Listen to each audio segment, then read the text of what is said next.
Hey everybody, Tim here with today's review of Doctor Who story number 167, Father's Day. It was an emotional episode. It was really, really sad. And I don't know, the whole premise, as somebody who's lost my parents and everything, it was kind of difficult to watch. And we find out that November 1987, Rose's father was killed in a hit and run accident. And Rose kind of just wants to see him because she knows the stories she's been told about him where he was hit by a car and he died alone in the street. And so they show up because Rose wants to be with him and then she can't do it. And then they show up again, but then this time Rose actually runs into the street and pushes him out of the way to save his life.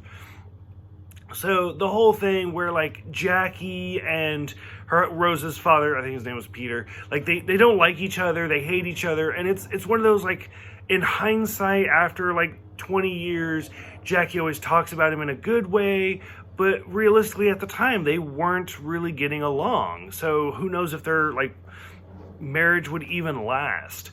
We see Mickey as a kid, and then during all of this, because they changed the timeline, these Reaper things start to show up basically because of the paradox.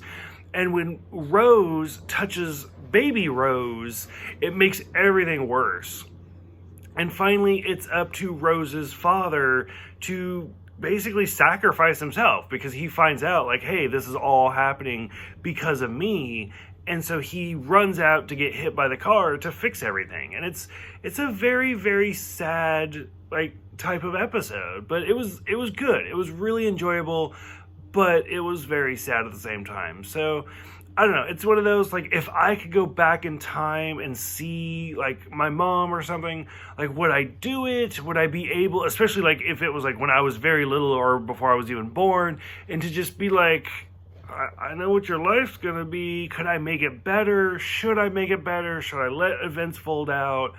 It's kind of difficult. It asks a lot of really hard questions. So curious what you guys think about this one. Go ahead, let me know, and I will see you guys next time for the two-parter, The Empty Child and The Doctor Dances.